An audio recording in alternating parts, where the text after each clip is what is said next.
Hello, my name is Tyler. I'm a former automotive technician. I am here to give you some tips on entering this industry for the first time. Entering this industry can be kind of different because you have different coworkers, different bosses, and different types of requirements to be able to succeed in this industry. So without further ado, I give you 10 tips to be able to succeed in this industry. Tip number 1 is to be able to utilize Mitchell and ALLDATA. These programs are used in most shops to be able to help technicians keep track of labor times and be able to give them tips on being able to do the job as efficiently by the book on the way the manufacturer wants you to be able to do that job. They give you torque specs, process, and everything like that to be able to make sure that you're able to do this job as if a dealership were to do it. Number 2 is to not touch another tech's tools or boxes without asking. These tools and boxes, I'll say it a million times, are technicians' livelihoods. This is how they make money, provide for their family, and these are their prized possessions. They spend sometimes tens to hundreds of thousands of dollars on these, and someone else going through them, breaking their stuff, losing their stuff, or even stealing their stuff is a very big thing to them. They don't want that happening,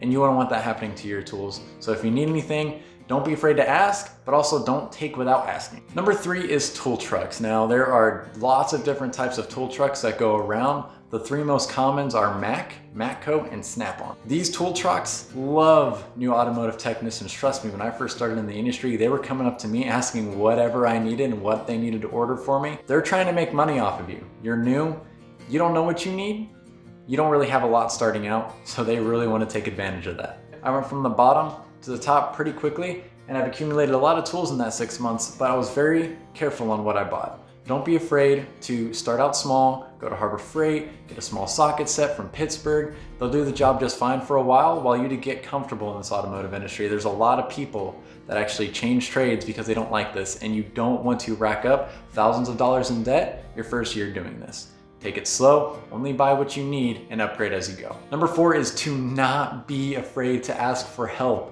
I was a victim of this multiple times. It was a pride thing. I didn't want to ask for help, and that landed me in a lot of trouble. A lot of shops have lead technicians and shop foremans that are paid in their job description to be able to help new technicians and lube technicians do their jobs reliably. They're there to give you as much help as they possibly can, and they have generally more experience than anyone else at the shop. So these are very good resources to use if you're struggling or if it's your first time doing a job.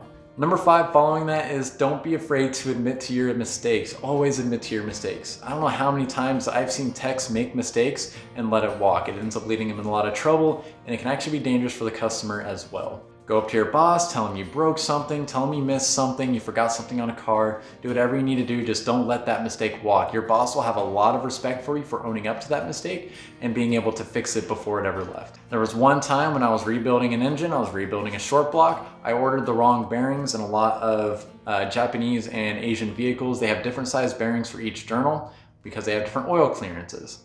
I ordered the wrong bearings. I ordered all 5 of the same bearings. They all 5 needed to be different. So always read up on the procedure, make sure you're doing everything right. And if you're not sure, always ask. Again, there's shop foremans and stuff like that to be able to ask. Don't be afraid to ask for help. It'll actually save you a lot of time and a lot of trouble later on. Number 6, don't overextend your experience. If you're given a job that you're not comfortable with, don't be afraid to say, I've never done this before, I don't want to mess it up. And a lot of times they'll actually still make you do it, but they'll actually have one of the shop foremen or lead technicians walk you through it or be there anytime you need help with that job. But don't be afraid to say, I'm not comfortable doing this. I've got myself in trouble a couple times because I was too afraid to say, I'm not comfortable doing this, and ended up breaking something. So don't be afraid to step back and give the job to someone else if you're not comfortable. Number 7 is to always keep your area clean. I always try to keep my area clean. I've seen a lot of techs slip because they left oil on the ground, and it's really annoying to work in that kind of environment anyway, especially after tearing apart an engine. You got oil and coolant all over the ground because spills happen. So make sure you keep your area clean for the safety of you, others around you, and it makes it easier to work. Having your tools organized, having your parts all in order, it just makes it a lot better of an experience and be able to get the job done in the most efficient way as possible while being safe. Number 8, this is more of a fun one. Make light of shit talk. Every shop passes the day by shit talk. It's all fun and games. No one's actually taking it seriously. Take every little thing that people say to make fun of you with a grain of salt because they don't mean it. They're just trying to have a good time, and don't be afraid to stab back every now and then. Shit talk, every shop does it. It's just to make the day pass and have a lot of fun. Number 9 is to don't be afraid to take notes on new jobs. If you're not comfortable with something and you end up taking it anyway, always take notes. The first time I took an engine apart, I wrote down step for step what I removed in what order, which cylinder came out of what. It just makes it a lot better for you to be able to put the job back together reliably. Not only that, it's really good for experience as well, taking notes. It's a lot more organized. You're a lot less likely to make mistakes taking notes. It's nothing to be shameful of. It's a new job. Take notes, mark where stuff went. A lot of the most experienced coworkers I've ever had always take notes on stuff they've never done before. It's just something you have to do. Especially if you're building an engine, you have to take notes with clearances on which cylinder, which bearing, which ring, everything like that. Mark what you've already done, marking what bolts you've torqued, everything. Take as many notes as possible, especially when you haven't been doing it for very long and with new jobs. And lastly, but not least, something I learned extremely fast being an automotive technician is always do an inspection. A lot of newer techs are afraid to do full inspections and let the service writers know what's wrong with the vehicle because they're afraid that they're gonna think that they're upselling, the customer's not gonna like you. Well, that's the service writer's job to deal with that portion. All you're doing is making sure that that vehicle is safe on the road for the customer. I have more often than not less customers complaining that I told them something wrong was wrong with their vehicle. And I had more customers complimenting me saying, oh, I didn't know this was wrong.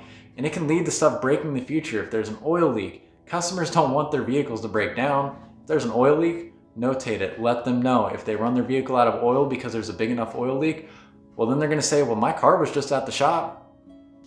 Why wasn't I told about this? This is a very common thing that I learned extremely fast. A personal story of mine, I did an oil change. I wrote down a couple of things on the notes, gave it to the customer, got it back. Well, I forgot a few things. I forgot to check the wiper blades. Something small, but it was raining that day. They couldn't see out of their windshield. I didn't fill up washer fluid, and I even forgot to put the oil change sticker on. So at that point, they even questioned whether or not I changed the oil. Not really something that you want to have your customer thinking. Customers have a lot more trust now than they did back in the day when they were being scammed a lot. That doesn't happen as much anymore. Customers have a lot of trust when you let them know when something is wrong. And as a matter of fact, if the customer still doesn't trust you, have them come out to the vehicle. Offer the service writer to bring the customer to the vehicle to actually show them. Them seeing is a lot better than telling them. Not only will you sell a lot more work that way, you'll make a lot more money, and the customer will trust you more than anything with their vehicle. And with that said, that's just 10 different tips that I could think of. If you have any more to add, always leave them into the comments below. I plan on making another video. I could always use input. Don't forget, I'm always learning. People always need to learn. We're all learning, whether you've been doing this for 20 years or 5 months. We're all learning.